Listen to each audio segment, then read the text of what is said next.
There is a particular kind of silence that lives in the Appalachian Mountains during winter. It is not the silence of absence. It is the silence of weight, of snow pressing down on spruce branches until they bow toward the frozen earth, of rivers locked under ice, of valleys swallowed by fog so thick a man could lose himself 20 steps from his own front door. It is a silence that demands something of you. It demands that you be ready, or it will take you without warning, long before the rest of America began wiring its cities with electricity, long before highways carved through mountain passes and grocery stores appeared at the end of every road. The families who called these mountains home understood something that most people today have completely forgotten. Survival was not an event. It was a practice. He was scared. And that practice began in childhood. Sometimes before a child could write his own name. The Appalachian Range stretches more than 2,000 miles, from northern Alabama up through Georgia, the Carolinas, Tennessee, Virginia, West Virginia, Kentucky, and into Pennsylvania and beyond. In the early 20th century, vast stretches of these mountains were so isolated that some communities had no paved road, no doctor within a day's travel, and no reliable way to call for help when winter turned savage. Electrification did not reach most rural Appalachian households until the late 1930s and into the 1940s. And even then, it crept slowly along the ridgelines. Some families did not see a light switch in their home until the 1950s. What this meant, in practical terms, was that an entire civilization had to sustain itself through ingenuity, tradition, and skills passed from one generation to the next with the seriousness of sacred knowledge. A grandfather did not sit a boy down and say, "Let me teach you a few things." He handed that boy a task and expected it done before supper. The skills were not lessons. They were life.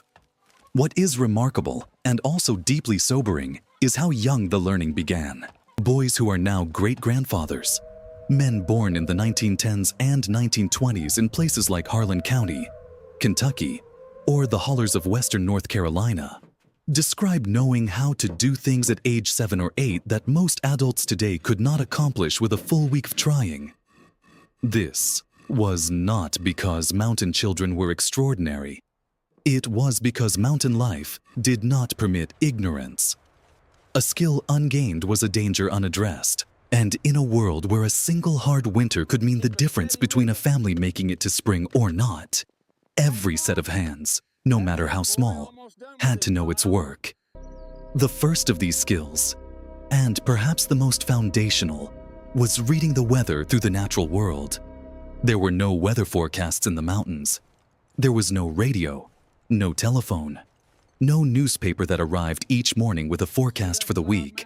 What there was instead was an intimate knowledge of the land, the way certain clouds built over a particular ridge to signal a 3-day storm, the way woolly bear caterpillars appeared in late summer with darker or lighter bands that old-timers read like almanacs, the way a sudden stillness fell over the forest before a significant snowfall. Mountain children learned to watch the sky the way other children might watch a clock, understanding that the information carried there was urgent and not decorative. Elders taught them that if the smoke from the chimney fell rather than rose, heavy weather was pressing down from above. If the animals came down from the high pastures without being called, something serious was approaching. These observations had been refined over generations and proved accurate often enough to be trusted with your life. Boys as young as 6 were corrected by their fathers and grandfathers if they failed to read these signs, not harshly, but firmly. The way you correct someone who almost steps into the road without looking. Related to weather reading was the knowledge of seasons in a way that modern life has almost entirely erased. Not the calendar seasons, but the real seasons. The ones marked by the behavior of the land itself. When the serviceberry bloomed along the creek banks, it meant the ground was soft enough to work. When the sourwood began to flower, it was time to position bee boxes in the upper meadow. When the first hard frost blackened the persimmon leaves, it meant the fruit was finally sweet enough to pick and dry. Appalachian children grew up with this calendar embedded in them the way a city child might absorb bus schedules and school bells. not as memorized facts, but as felt knowledge, absorbed through years of watching and being told and watching again. Alongside reading the land, every mountain boy learned the craft of splitting and stacking firewood long before he was strong enough to swing a full-sized axe with authority. This began with smaller work: kindling, the splitting of thin pieces, the carrying and stacking. Firewood in an Appalachian homestead was not simply fuel. It was survival made physical, and the stacks outside the cabin told a story about whether a family would be warm in February. A cord of wood, 4 feet by 4 feet by 8 feet, might last 3 to 4 weeks in a hard winter if the family was careful. Families often needed 6, 8, even 10 cords to carry through from autumn to spring, which meant the work of cutting and splitting began in early summer and continued without pause. Grandfathers taught boys not only how to swing the maul, but which wood burned hot and long: oak and hickory for the stove through the night, lighter wood like pine for starting fires quickly in the cold mornings, black locust for fence posts because it resisted rot even underground. This was not casual information. Burning the wrong wood in the wrong situation could mean a stove fire that consumed the cabin, or a heat source that exhausted itself by midnight, leaving a family to wake in dangerous cold. There was a third skill that went with the wood, and it was one that boys learned with great attention because it affected everything else in the house. Banking a fire for the night, the art of building a slow-burning coal bed that would hold heat through the hours of darkness and still be alive come morning, was a subtle and important skill. You could not simply pile on wood before bed. You had to understand how the stove or fireplace breathed, how to arrange the coals, how far to close the damper without suffocating the fire entirely, and how the outside temperature would affect the rate of burn. A family that lost their fire on a night when temperatures dropped to 10 or 15 degrees below zero faced a genuinely dangerous morning. Pipes could freeze and split, bringing flooding when they thawed. Animals in the barn could suffer. And relighting a fire in bitter cold from nothing, striking flint and steel or carefully nursing a spark into a flame, was itself a skill that took real practice. Boys were taught this banking process by watching it done, then doing it themselves under supervision, before being trusted with the night fire alone. The responsibility was taken seriously. The fourth great skill was hunting, and the way it was taught in mountain families bore little resemblance to the sporting hunt of later generations. In the Appalachians of the early 20th century, hunting was provisioning. A family's protein through winter came significantly from the forest. Squirrels, rabbits, ruffed grouse, white-tailed deer, wild turkey, and in earlier generations, black bear. Boys learned to move quietly through the woods first, long before they were handed a firearm. A grandfather would take a boy out in autumn leaves when silence was hardest and teach him to place his feet heel first, rolling forward, feeling the ground beneath the leaf cover before committing his weight. A snapped branch did not just scare a deer. It could mean an empty pot. Boys were taught to read the forest floor, to identify a game trail by the pressed grass and disturbed soil, to recognize a deer bed by its oval of flattened leaves, to notice the claw marks on a tree that told you a bear had been working there. Marksmanship with a rifle came later and was treated as a responsibility rather than a pleasure. Ammunition was expensive and hard to come by in remote communities. A missed shot was a real loss. Boys learned to wait, to be still, to be patient in a way that the modern world simply does not require. The processing of wild game was taught alongside the hunting itself, because in the mountains there was no waste. Squirrel was a staple in many households. Brunswick stew made from squirrel meat and dried corn and whatever vegetables remained in the cellar was a dish that carried families through the hardest weeks. Every part of a deer was used. The hide was tanned for leather or trade. The tallow, the rendered fat, was used for waterproofing boots, lubricating tools, and making crude but functional candles. The sinew was saved for thread. The bones were boiled for broth and then boiled again. Boys learned this not as a lesson in thrift, but as simple fact. The animal had given its life, and the family received that gift in full. Trapping was a separate skill from hunting and no less important. Small boys who were not yet trusted with firearms were often given responsibility for a trap line, a series of box traps or steel jaw traps set along creeks and fence lines to catch rabbit, mink, muskrat, raccoon, and fox. Checking the line was morning work, done before school or chores, in the dark and cold of pre-dawn. The animals caught were processed quickly. Pelts from mink and fox had real cash value and could be traded at the general store for salt, sugar, coffee, and other goods that the family could not produce themselves. A boy who kept a good trap line and brought home regular income from fur sales was contributing to the family economy in a meaningful way. This gave mountain boys a sense of economic agency that was unusual for their age, and a sense of responsibility that shaped them permanently. The seventh skill, and one that connected directly to the family's food supply through the coldest months, was the art of root cellaring. Almost every Appalachian homestead had a root cellar, sometimes dug into the hillside directly, sometimes built as a separate structure with a thick earthen roof that used the natural insulating properties of soil to maintain a temperature just above freezing through winter. The science behind this was not known to mountain families in academic terms, but the practical knowledge was exact. Apples stored wrong would rot within weeks. Stored correctly, wrapped in newspaper or buried in boxes of dry sawdust, in the right part of the cellar with the right ventilation, they would last until March. Potatoes needed darkness and cool, but not freezing, and had to be checked regularly for rot, because one bad potato could spread rapidly through a bin. Turnips, parsnips, carrots, beets, cabbage, each had its preferences, and boys who helped manage the cellar learned these preferences the way a pharmacist learns dosages. The root cellar was a library of preserved life, and its contents were calculated carefully against the number of months until the first spring harvest. Running short in February was not inconvenience. It was crisis. Closely related to the root cellar was the knowledge of food preservation more broadly. The eighth skill that mountain children absorbed through participation rather than instruction. The canning season in late summer and early autumn was an all-hands operation. Women and older girls typically led the canning of vegetables and fruits in glass jars, but boys were part of the labor, hauling wood for the fire under the washpot, carrying jars, bringing water from the spring.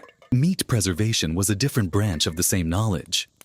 Pork was the primary preserved meat in most mountain households because hogs could be raised on kitchen scraps, acorns, and forest mast, and a single hog might yield 300 pounds of meat and fat.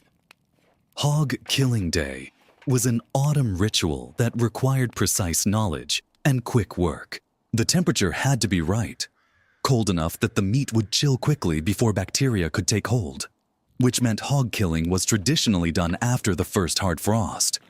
Boys learned to assist with scalding the carcass in boiling water to remove the hair, with scraping the hide, with separating the cuts, salt-curing hams and shoulders, making souse from the head, rendering lard from the fat.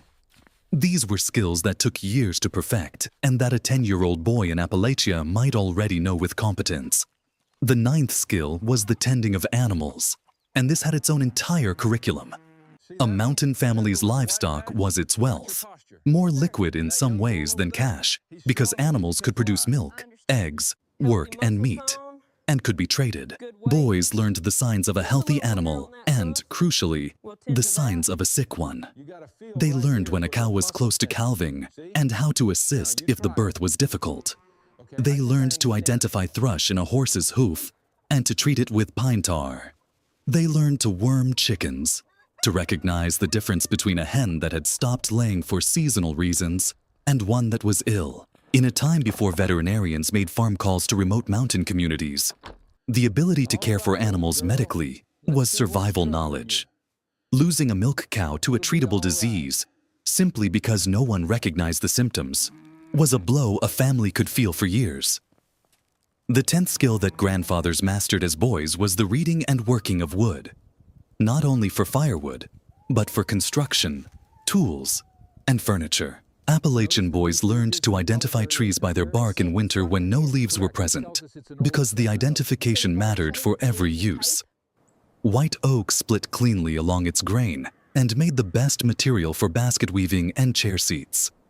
Yellow poplar was soft and light, easy to work with hand tools, and ideal for drawer sides and ceiling boards. Black walnut was the luxury wood of the mountains, hard, beautiful, and lasting, used for gun stocks and fine furniture that might be a family's most valuable possession.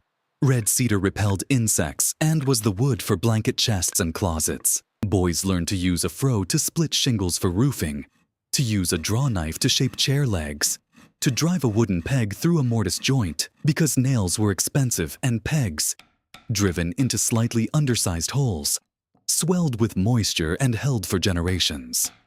The craft of building a split-rail fence, a fence that required no nails and no wire, and that could be dismantled and moved if the pasture changed, was taught to boys as soon as they were strong enough to lift the rails. The 11th skill, foraging, was one that mountain children learned with a specificity and confidence that would seem almost reckless by modern standards.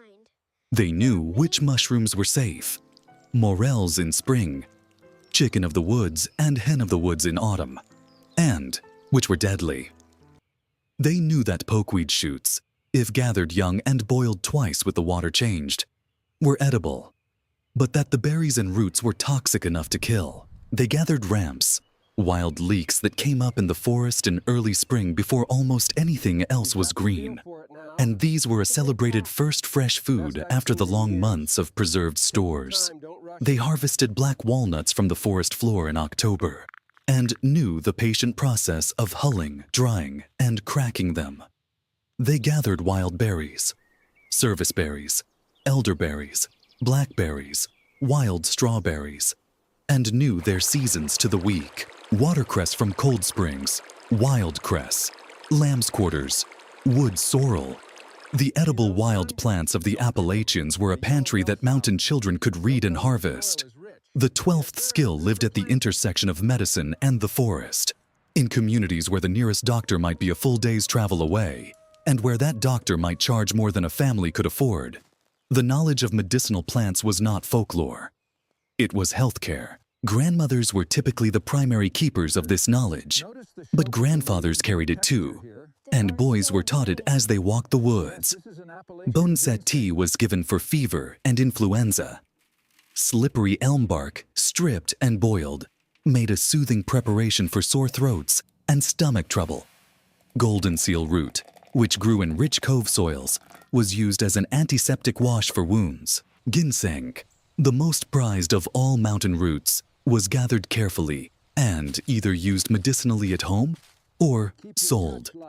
A pound of dried ginseng root was worth enough to buy several months of staple groceries. Boys who found and harvested ginseng were praised and taught to mark the plants and never overharvest, because that knowledge of sustainable gathering was itself part of the skill. Water management was the 13th skill, and it was one of the most technical. Finding a spring, assessing its reliability, building a spring house to keep it clean and use its cold temperature for food preservation, laying a wooden or stone-lined drain to direct the flow. These were engineering tasks that mountain boys participated in and eventually mastered. A spring house built into the hillside over a reliable spring kept butter and milk cold through summer in a time before refrigeration. The spring had to be cleaned periodically, with dead leaves and sediment removed, and the water quality read by eye and taste in ways that were surprisingly effective. Mountain families understood contamination in practical terms. A spring fed from below a barn lot was suspect, and the downstream effects of a dead animal in the creek were known and respected. Boys were taught to site outhouses and livestock pens away from water sources, not because they read the germ theory, but because their fathers and grandfathers had learned the hard consequences of not doing so. The 14th skill was quilting and fiber work, and while it is often described as a woman's craft, mountain boys were not exempt from it. They carded wool, turned spinning wheels, helped stretch quilt frames, and learned to do basic mending. The practical driver of this was cold. An Appalachian winter could last 5 months of genuine cold. and a family's blankets and quilts were the barrier between warmth and suffering. A quilt made from flour sacks, old work shirts, and wool batting, each scrap cut and placed by memory and intention, could weigh 12 pounds and hold heat through a night when the temperature inside the cabin dropped below 40 degrees. Boys who tended sheep learned to shear them and to understand the quality difference between fleeces. They carried raw wool to be carded and watched it become thread, which became cloth, which became a shirt that would be worn until it fell apart and then cut into a quilt. Nothing was wasted because nothing could be. The 15th skill, blacksmithing or its household equivalent, was present in almost every mountain community, even if not every household had a full forge. Boys learned to work iron in basic ways, to heat a piece of metal in coals until it glowed and then shape it against an anvil or rock, to repair a broken tool rather than replace it. A cracked axe handle was replaced using the wood from a young hickory sapling, shaped with a draw knife and fitted tight. A broken harness was repaired with rawhide or with stitching using heavy thread and an awl. The culture of repair was so embedded that mountain children viewed a broken thing not as garbage, but as a problem to be solved, and the solving of that problem as a demonstration of competence. Tools were maintained with a care that modern people reserve for very expensive electronics. A well-kept axe that held its edge and balanced properly in the hand was worth preserving across decades. Beekeeping was the 16th skill, and its importance cannot be overstated in a time before refined sugar was affordable or reliable for mountain families. Honey was the primary sweetener in many Appalachian households, and beeswax had its own value for candles, for waterproofing thread, for sealing jars. Boys learned to approach hives calmly, to use smoke correctly to quiet the bees, to read the hive for signs of health or swarming or disease. They learned that a hive preparing to swarm could be kept by catching the new queen in a swarm box and starting a second colony, effectively doubling the household's honey production at no cost beyond attention and skill. Mountain honey, drawn from sourwood blossoms in July, was considered among the finest in North America and was one of the few truly premium products that Appalachian families could produce and trade. The 17th skill was navigation, not with maps, because most mountain families owned no maps, and the government surveys of remote hollows were often inaccurate anyway. But with the landscape itself, boys were taught to orient by the sun and stars, to read the watershed from a ridgeline, to understand that following a creek downstream always eventually led to a larger creek, which led to a river, which led to civilization. They learned the landmarks of their home territory with an exactness that allowed them to move through dense forest in darkness or in snow. They learned to find north by the growth of moss on rocks, denser on the north-facing sides, and by the behavior of the sun through the year. Lost in a mountain forest in winter was a genuinely life-threatening situation, and boys who spent time in the woods were taught the skills that prevented it with the same seriousness with which they were taught to handle firearms safely. The 18th skill was a strange and beautiful one, the making and reading of homemade instruments. In communities where entertainment was entirely self-generated, music was not a luxury. It was how people processed grief, celebrated marriages, kept children awake on cold nights, and maintained connection across the long silent weeks when snow made visiting neighbors impossible.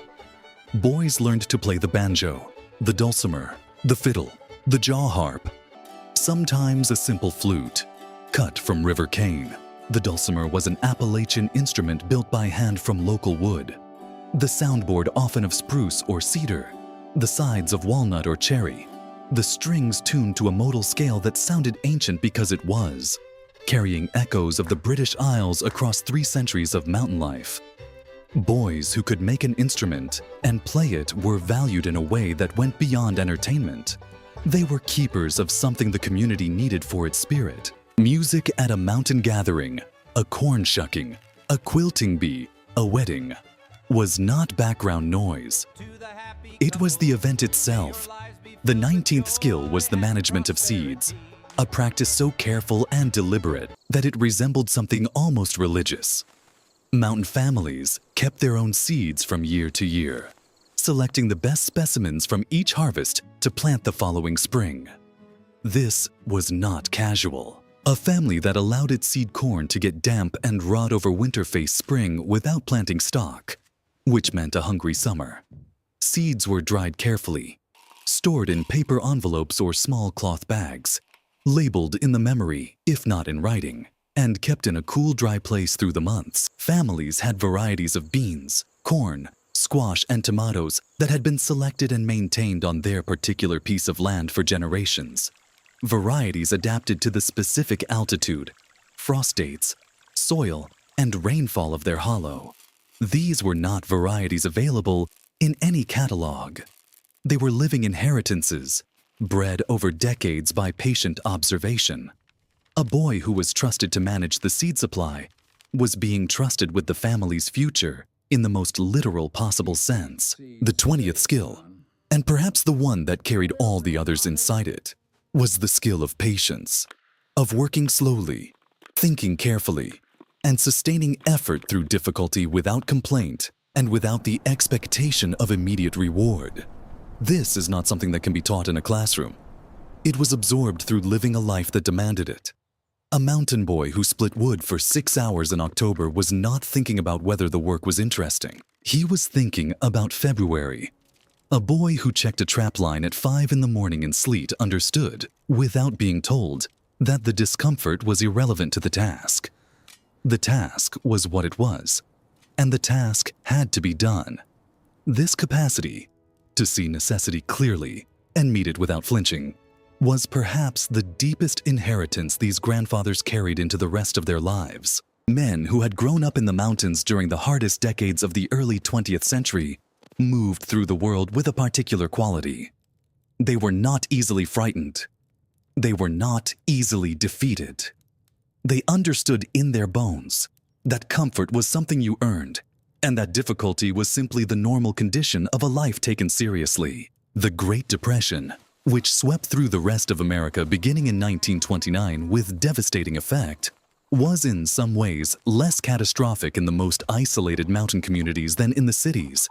Not because those communities were wealthy, because they were profoundly poor, but because they were already living close to the margin and had already built the skills to survive there. A family in an Appalachian hollow who had always grown their own food, kept their own animals, and produced most of what they needed was less devastated by an economic collapse than a family whose survival depended on wages and stores.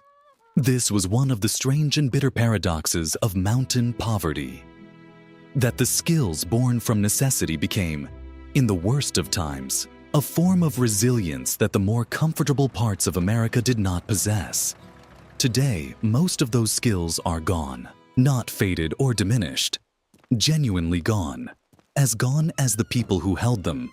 A few intentional communities and homesteaders have reclaimed pieces of this knowledge, and there is a growing movement of people who feel, correctly, that something essential was lost when these traditions disappeared. But the chain of transmission, grandfather to father to son, grandmother to mother to daughter, the living transmission of knowledge that requires presence and practice and repetition, that chain was broken across most of Appalachia in the middle of the 20th century, when rural poverty drove families to the cities in search of wages, when electrification and road building connected even remote communities to the broader consumer economy, when the skills of self-sufficiency became unnecessary for survival and were therefore not passed on.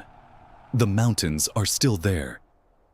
On a clear winter day, you can stand on a ridge in the Great Smoky Mountains, or on the high balds of Roan Mountain, or on the long spine of the Blue Ridge, and look out across an ocean of forested ridges rolling away to the horizon, and the landscape looks almost exactly as it looked a century ago.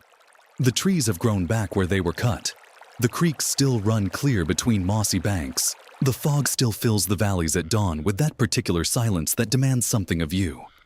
But the cabins are gone, or falling. The root cellars have collapsed inward. The spring houses have crumbled to stone foundations in the weeds, and the knowledge that filled those spaces, the 20 skills, and the 100 skills around them, the 10,000 small competencies that a mountain family carried as naturally as they carried their own names. Most of that knowledge has passed out of living memory. What remains is something harder to name. It lives in the shape of a dulcimer in a museum case, and in the taste of an heirloom bean variety that a few seed savers have kept from disappearing. It lives in the old women who still know which plants will bring down a fever, and in the few men who can still read a ridge for weather the way their great-grandfathers could. It lives, perhaps, in the fact that we feel its absence, that something in us recognizes the gap and reaches toward it with curiosity and with grief, understanding, however dimly, that what was lost in those mountains was not just a set of skills, but a relationship with the world, a relationship of directness and reciprocity, a way of knowing the land that carried its own kind of intelligence, a knowledge that, in the end, only the mountains fully remember.